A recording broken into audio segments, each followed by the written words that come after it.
later on, natuklasan ko po na yung mga flagship projects ng administrasyon, ni Pangulong BBM, ibig sabihin po ng flagship projects, yan po yung mga foreign assisted projects, ay tinanggalan po nila ng pondo para maisingit yung mga pondo na gusto nila isingit doon sa BICAM.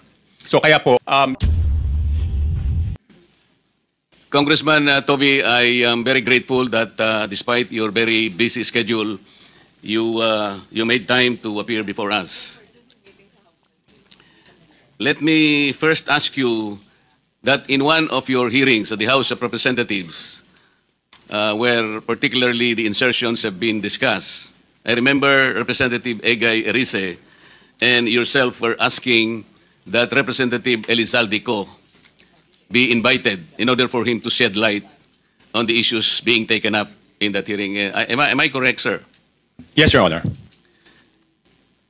And this came up after former Secretary Manny Bonoan told the committee that he does not know he does not know the persons responsible in putting the insertions during the BICAM conference. Is that correct?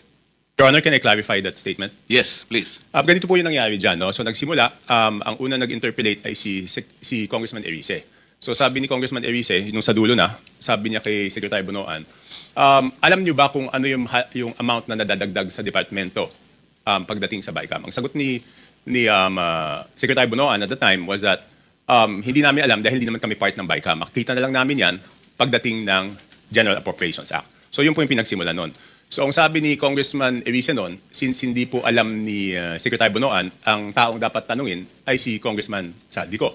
Kaya po siya nagmosyon na kung pwede, imbitahan ng committee si Congressman Saldico at yan po ay tinutulan yung motion niya ni Congressman Benny Abante. Bakit po tinutulan ni Congressman Abante? Parang ang sinasabi po nila noon is that hindi pa pwedeng maging resource person ang isang congressman. Kaya kaya po ako nagsalita, humingi ako ng pasya kay Congressman Erice because he had the floor if I could make a manifestation. Sabi ko, kung ganyan po na hindi pa pwedeng resource person ng isang congressman, hindi na dapat ituloy itong investigasyon na to sa House kasi sabi ng chairman nung una, walang sasantuhin. Kahit congressman, kahit senador, kahit sino. Eh kung hindi po pa pwedeng mag-testify under oath o hindi pa pwedeng resource person ang isang congressman, ibig sabihin, exempted yung congressman sa investigasyon. Yun po yung nangyari doon. Bakit po napaka-importante, bakit po napakahalaga na kailangang malaman po natin kung sino-sino yung mga taong responsable doon sa pagbibigay ng insertions po doon sa BICAM o kahit na sa iba pang mga sessions po? Kasi kami po, ako po, hindi ako member ng BICAM, no? So natuklasan na lang namin ito noong, ako nalaman ko lang yan, I think March 24. March 24 ko na lang nalaman na ganun kalaki. Kala natin noong una, PhilHealth lang binawasan, DepEd lang. Later on, natuklasan ko po na yung mga flagship projects ng administrasyon, ni Pangulong BBM, ibig sabihin po ng flagship projects, yan po yung mga foreign assisted projects, ay tinanggalan po nila ng pondo para maisingit yung mga pondo na gusto nila isingit doon sa BICAM. So kaya po, ako rin, napakahalaga po rin sa akin, na maimbitahan si Congressman Saldico. At doon po sa House of Representatives, meron pong small committee doon pagkatapos ng second reading. So ang pag-insert is not only doon sa BICAM, meron pang insertion doon sa small committee. So since walang makakasagot niyan kung hindi si Congressman Saldico, yun po, request po natin na siya imbitahan. Alam po ba ninyo kung sino-sino yung miyembro ng small committee na binabanggit ninyo? Sa House of Representatives po? Opo. Yes po. Ang chairman po noon is si Congressman Saldico, tapos senior vice chairman ng Committee on Appropriations, majority leader of the 19th Congress, and minority leader of the 19th Congress, Your Honor. Sino po yung vice chair ng Appropriations? Senior vice chair si Congresswoman Stella Luz Quimbo po. Sino po yung majority leader? Congressman Manix Delipe po, Your Honor. Minority leader? Congressman Nonoy Libanan po, Your Honor. Sa mga tweets, silang apat po ang nagko-compose ng small committee. Yes, Your Honor. Ang nangyayari po, kasi alam ko rin naman po, dahil nagtagal din naman ako sa mababang kapulungan, kumisan po ay 2 hanggang 3 buwan po nating pinagdidebatihan yung budget. Mag-aaway-aaway pa nga po, kung minsan nga inaabot tayo ng madaling araw.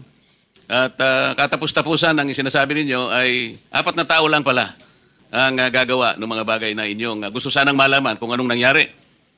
Tama po kayo, Your Honor. Di ba po, sabi ko nga, magtatalo-talo, magbibigay ng inputs yung mga kasamahan natin. Tapos sa dulo pala, yung 4 na tao lang ang magdidesisyon. At yung problema po doon sa 4 na tao na yon, at least yung BICAM po, may BICAM report po yun eh. Makikita sa BICAM report kung ano po yung original net budget ng isang departamento, Your Honor. Tapos makikita po kung ano yung dinagdag or binawas, Your Honor, at makikita yung natirang pondo. Ang problema po doon sa small committee, wala pong ano yun.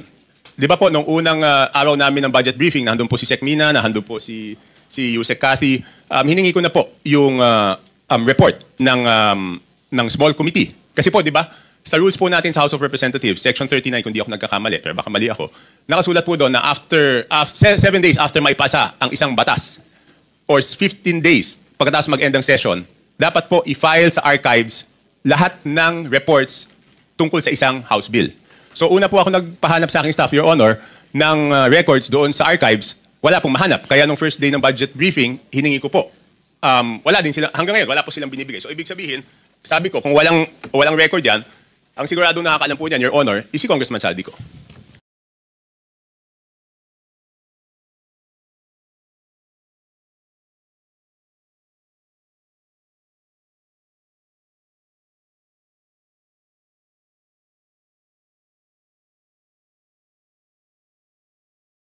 I am not a Filipino for nothing. I did what I had to do. And whether you believe it or not, I did it for my country.